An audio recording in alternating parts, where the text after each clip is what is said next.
Okay, announcement sa tanan makisgotaning upat ka mga massive and huge welcome arch dinhi sa ato ang lalawigan sa Davao del Sur.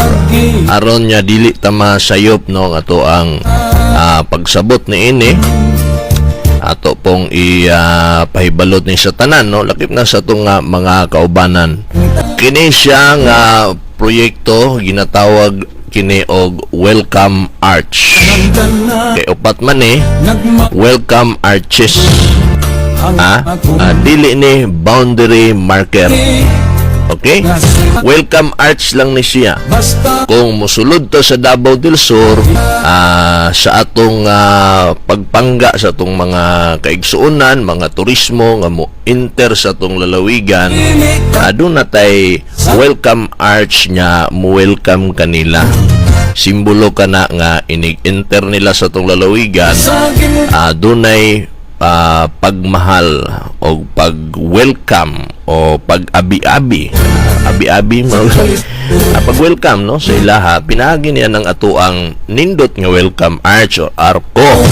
Antimaan niya nung nindot ang atong welcome arch, ligon nindot kay ang design timailhan po na sa kanindot sa ato ang pag-welcome kanila.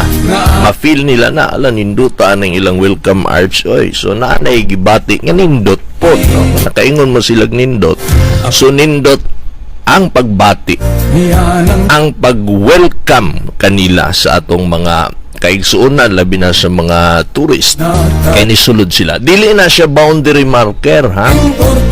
Lisod ni basi masayop ta, makaingon tag boundary marker, kay dili baya gyud na mao ang boundary kanang barugan sa welcome arch or arco.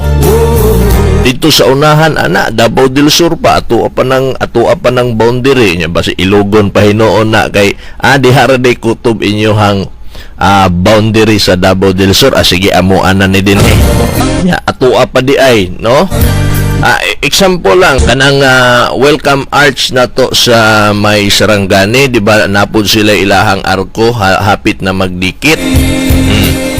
Kay og ato gyud nang ilahos didto kung mag atuag yung basihan ang boundary, magbutang ta ng boundary marker, magdikit na ta dito sa arko sa Sarangani, di ba? Madikit na ta dito. O dili na makita ang welcome to Davao del Sur kay matabunan na sa ilahang arko sa Sarangani. So ang gihimo gius-us tagamay dinhi. Ang importante lang makita nya dunay welcome arch nya inig-enter nila sa Davao del Sur. Makita pa nila ang welcome to Davao del Sur, we love Davao del Sur. Dili na siya boundary marker mga higala ha. Kamo nay sulti sa inyong mga kaila din na kanang ato ang proyekto diha dili siya boundary marker. Ingna sila nga dili man na boundary marker, welcome arch na siya. Pag welcome o pagpasalamat sa katong muuli na sa ilahan no, mugawas na sa Davao del Sur, salamat, balik-balik ka mo o inig-enter welcome to Davao del Sur, welcome arches upat ka buok, dili boundary marker. Alright, nasa ko makita ninyo sa screen sa atong Facebook live.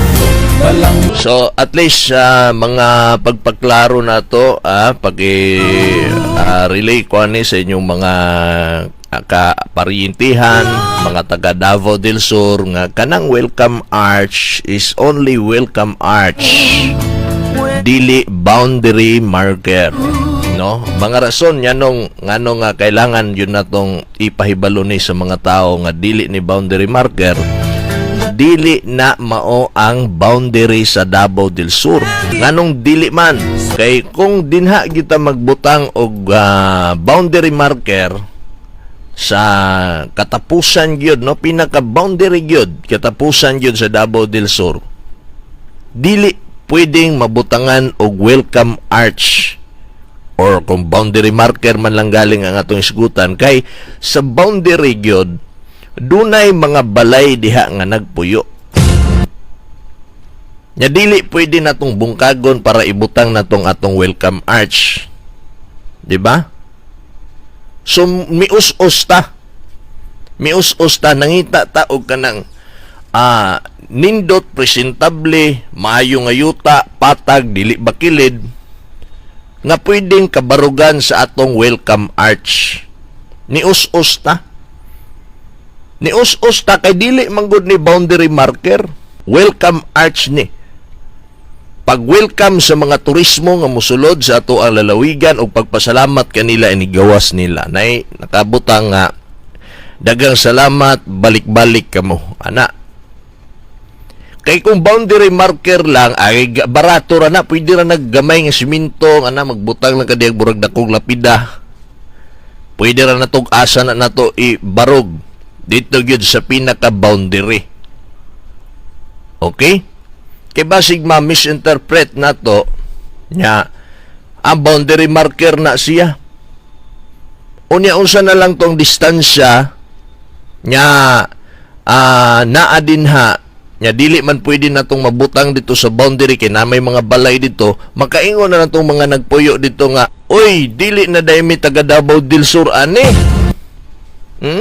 Kay wa man maabot diri sa moa ang boundary marker man kahani. Oh, sipyat na tadiha.